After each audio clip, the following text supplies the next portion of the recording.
en el programa de esta semana, programa Análisis que llega a ustedes por Canal 15, el Sistema Universitario de Televisión, es don José Cepeda, periodista con una trayectoria envidiable, sale de Chile en el 73 y se dedica precisamente a informar a Latinoamérica a través de Radio Nederland, radio que transmite nuestro sistema universitario de radio, Radio Universidad, y en donde nos enteramos por sus cotidianos programas de información o por los comentarios de cuál es la situación, y además con mucha certeza de que lo están haciendo de la mejor manera posible, sin esos anclajes tendenciosos a los que estamos tan acostumbrados en nuestros países.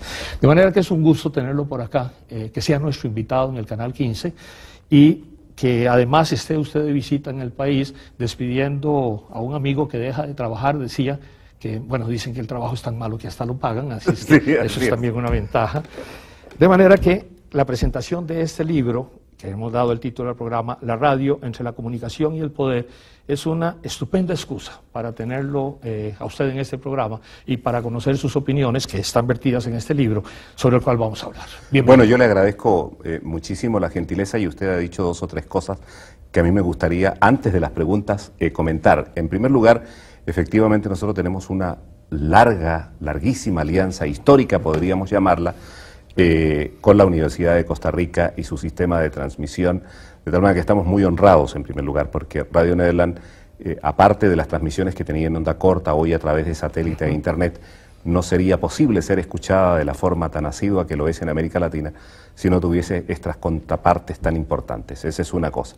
Lo otro que usted ha comentado y que yo también quisiera señalar, y que ya es un poco entrando en la materia del libro, esto de realizar, y le agradezco las flores, esto de realizar bien el trabajo sin las cortapisas que hoy están tan presentes en muchísimos medios de comunicación.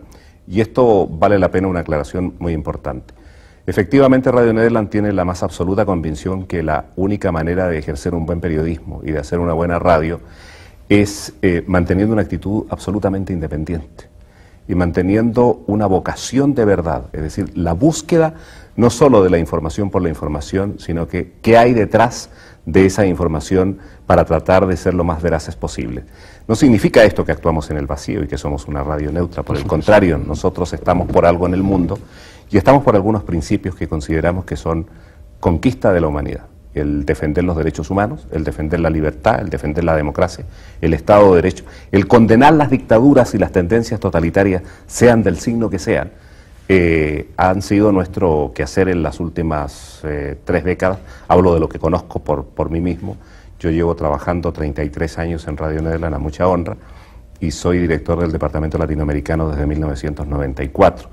Y nos preciamos mucho de, efectivamente, mantener estas constantes ético-morales y de orientación estratégica, de no caer en la tentación de servir al poder o de transformarse en cómplices de la oposición, sino que mantener una actitud crítica, que es lo que hace el buen periodismo, y tratar de ayudar a la gente a entender el mundo, que es la mejor manera de ejercer el periodismo, ¿verdad? De hacer periodismo, cómo no, cómo no.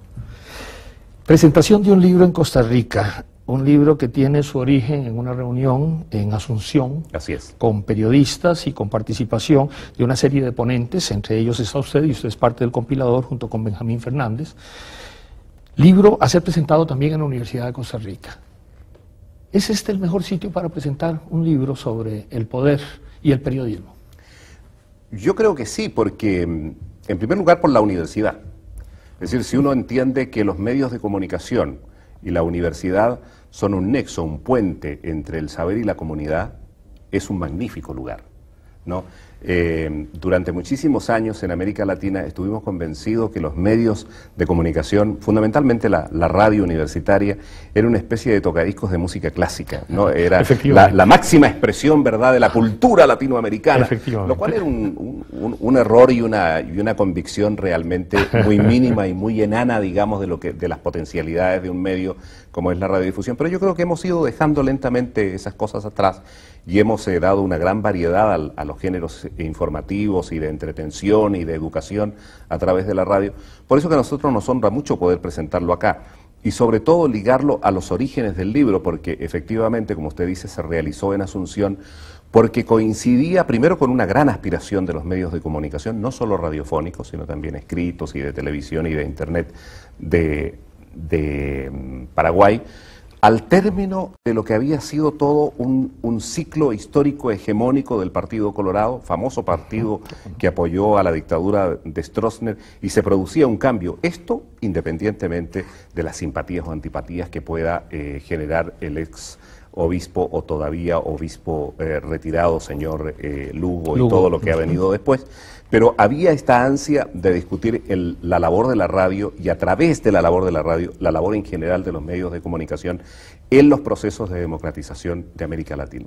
Y lo que pasa, y yo creo que Costa Rica también está viviendo este proceso, es que tenemos prácticamente en toda América Latina una serie de leyes sobre los medios de comunicación y sobre el sistema radioeléctrico que datan de hace por lo menos 50 años y entonces que obedecieron a una realidad muy concreta y muy específica, pero que el tiempo se ha encargado de superar. Y hoy día los desafíos, los grandes desafíos del siglo XXI exigen, si no una transformación, un borrón y cuenta nueva de las leyes, por lo menos una revisión y una transformación muy a fondo de esas leyes.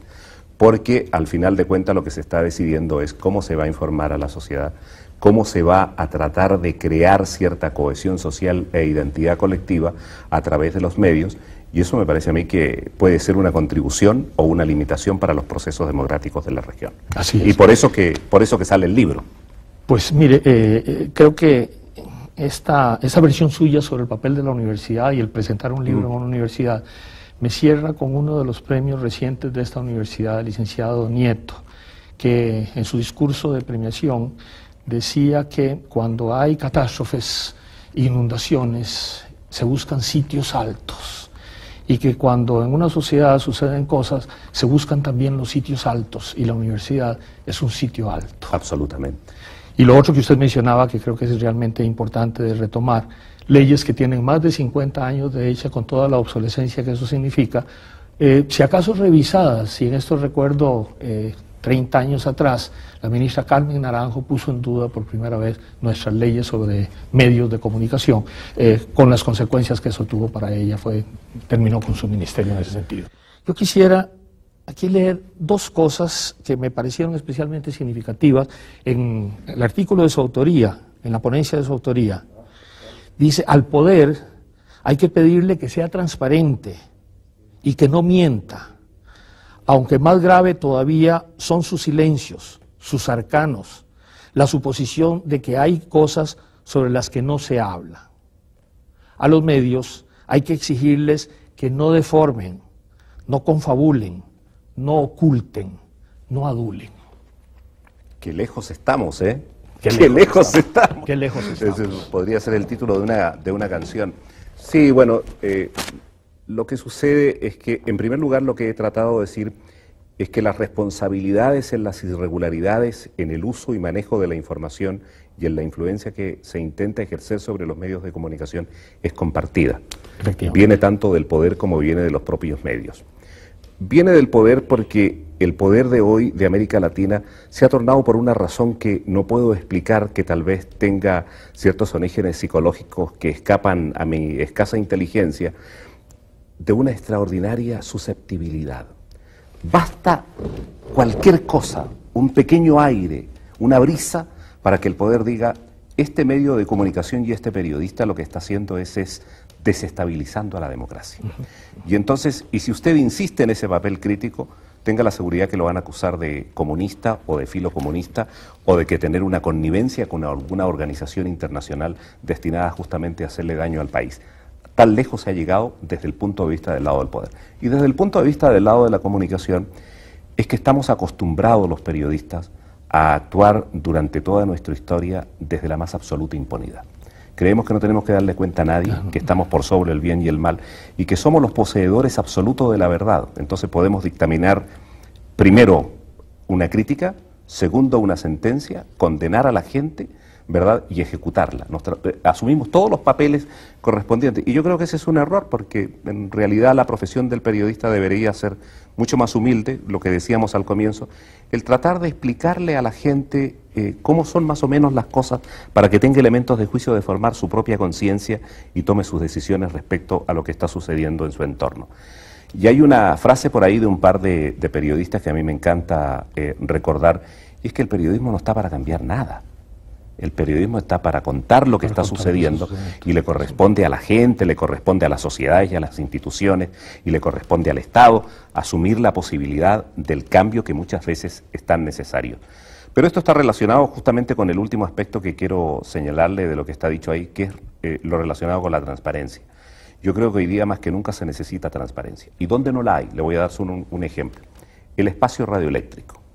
En la concesión de las frecuencias para tener una radio, se actúa muy frecuentemente desde el Estado, que es el encargado de administrar estas frecuencias, como una especie de dádiva arbitraria. Mis amigos reciben frecuencia y mis enemigos son castigados. Este presidente cierra tal canal, a este no se le renueva, en fin, ¿no es cierto?, de acuerdo a los gustos del momento. Y entonces, en un país como el Uruguay, un país pequeñito de América Latina, se ha estudiado esta realidad y se ha llegado a una conclusión que a mí me parece sabia y digna, si no de imitarse, por lo menos de tenerse muy seriamente en cuenta. Se ha creado por ley una comisión de honorables que van a estudiar el otorgamiento de las concesiones, para que sean representativas de un sector de la sociedad o de un sentir de parte de la sociedad, para que así hagamos más democracia y no le dejemos a la más absoluta arbitrariedad, a dedo, a dejar en esta tierra de nadie la concesión. Bueno, el poder está acostumbrado a eso. Al poder, entre más leyes tiene, más problema es. Entonces, por eso que el poder lo que trata es que quede las cosas más o menos vagas para poder hacer al final lo que les gusta. Y el periodismo está para recordarles que no es justo. Y hay gente que dice de los periodistas, qué tipo más pesado, qué tipo más...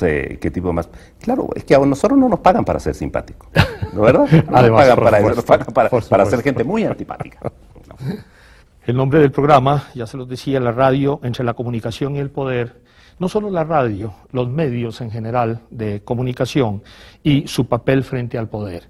Este es el libro que don José Cepeda y don Benjamín Fernández, como compiladores, han hecho después de esta reunión llevada a cabo en Asunción en su momento, y que se pretende sea un libro de análisis en las escuelas de periodista, un libro de texto también.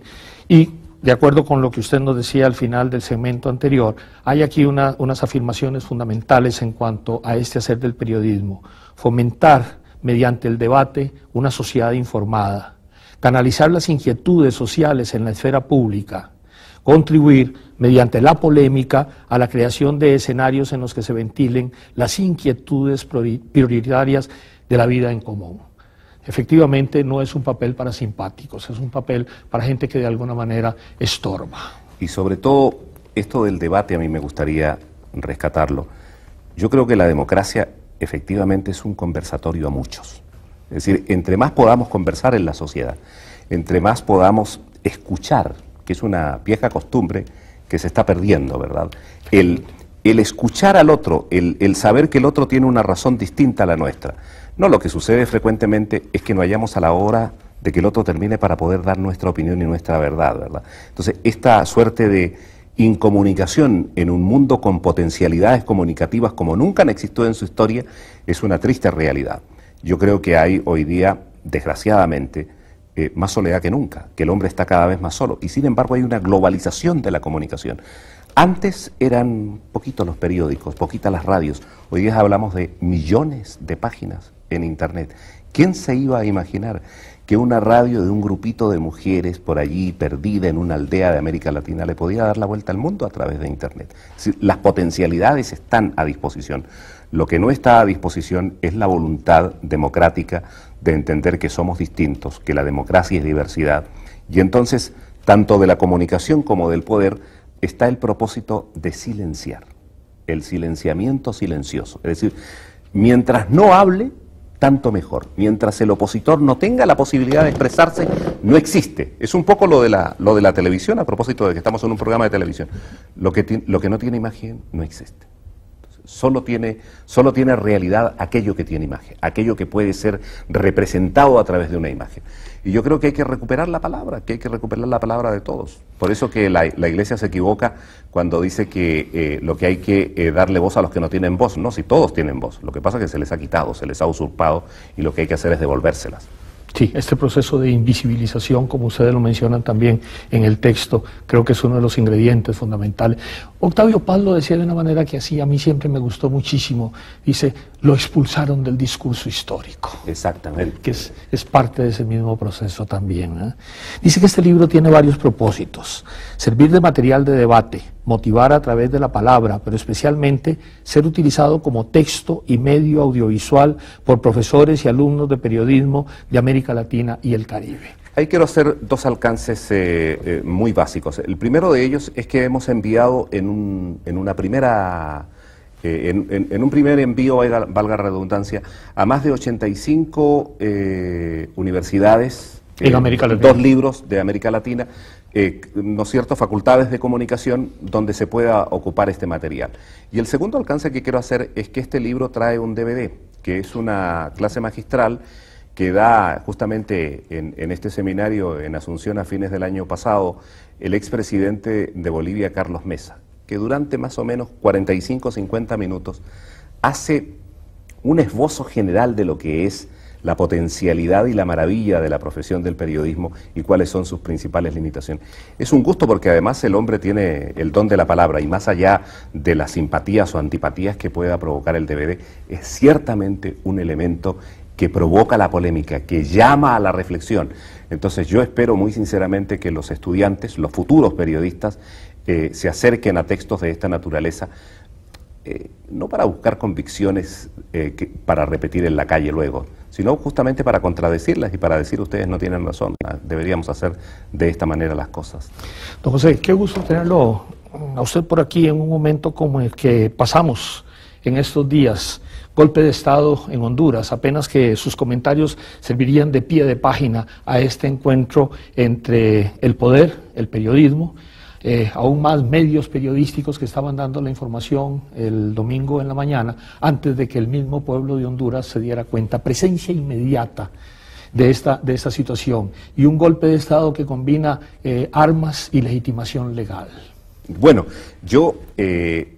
nos daría como para 3 o 4 programas el tema, porque imagínese que yo vengo y salí al exterior de mi país justamente producto de un golpe militar. Entonces, ¿cómo no me va a interesar y motivar el hablar sobre el tema? Breves títulos. 1, está cambiando de forma el tipo de dar el golpe militar. Resulta demasiado burdo sacar los tanques a la calle, matar mucha gente, tomar prisioneros a los opositores y mandarlos al exilio. No tenemos además el apoyo... Quemar Palacio. Claro, no tenemos más el apoyo de Estados Unidos. Qué pena está el señor Obama, que quiere que las cosas se hagan distintas. Entonces tenemos que darle un aura de legalidad. Y eso es lo que ha tratado de hacer un sector muy conservador de Honduras.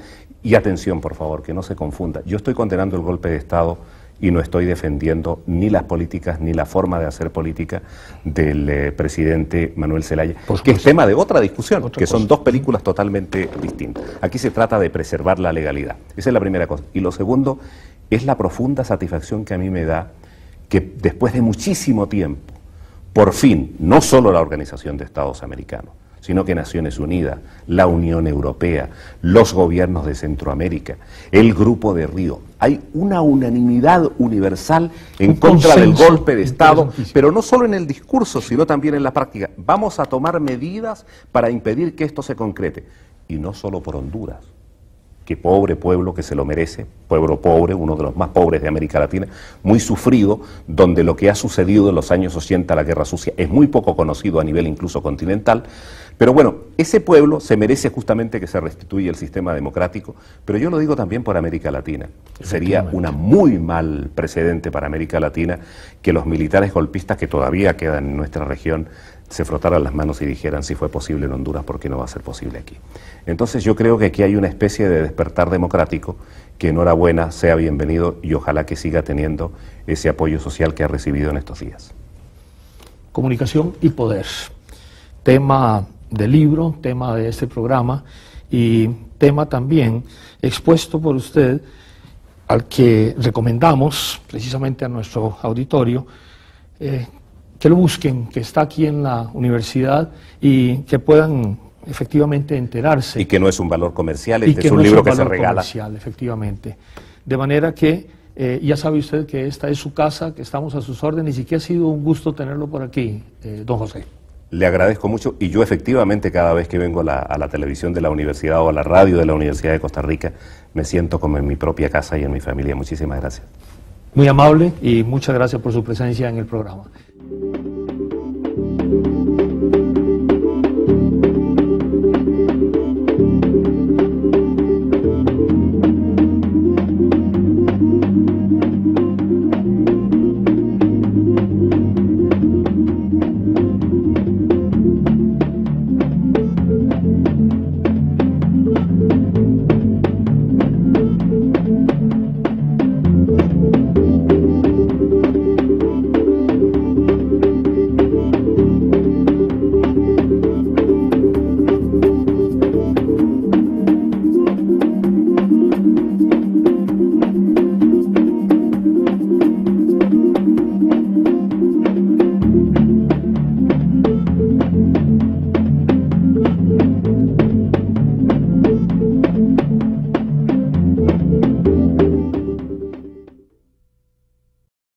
Decía que, bueno, dicen que el trabajo es tan malo que hasta lo pagan, así es que sí, eso es también una ventaja. De manera que la presentación de este libro, que hemos dado el título del programa, La radio entre la comunicación y el poder, es una estupenda excusa para tenerlo a usted en este programa y para conocer sus opiniones que están vertidas en este libro, sobre el cual vamos a hablar. Bueno, yo le agradezco muchísimo la gentileza y usted ha dicho 2 o 3 cosas que a mí me gustaría, antes de las preguntas, comentar. En primer lugar, efectivamente nosotros tenemos... Nuestro invitado en el programa de esta semana, programa Análisis que llega a ustedes por Canal 15, el Sistema Universitario de Televisión, es don José Cepeda, periodista con una trayectoria envidiable, sale de Chile en el 73 y se dedica precisamente a informar a Latinoamérica a través de Radio Nederland, radio que transmite nuestro sistema.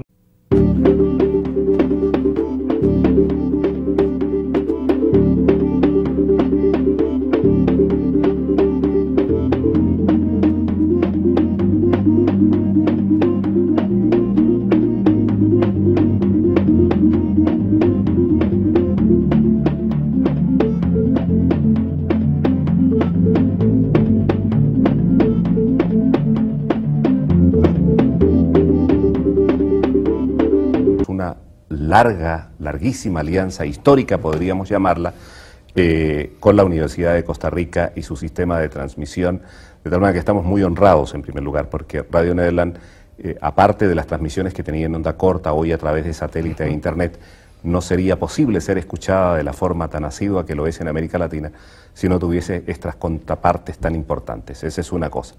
Lo otro que usted ha comentado y que yo también quisiera señalar y que ya es un poco entrando en la materia del libro universitario de radio, Radio Universidad, y en donde nos enteramos por sus cotidianos programas de información o por los comentarios de cuál es la situación y además con mucha certeza de que lo están haciendo de la mejor manera posible, sin esos anclajes tendenciosos a los que estamos tan acostumbrados en nuestros países.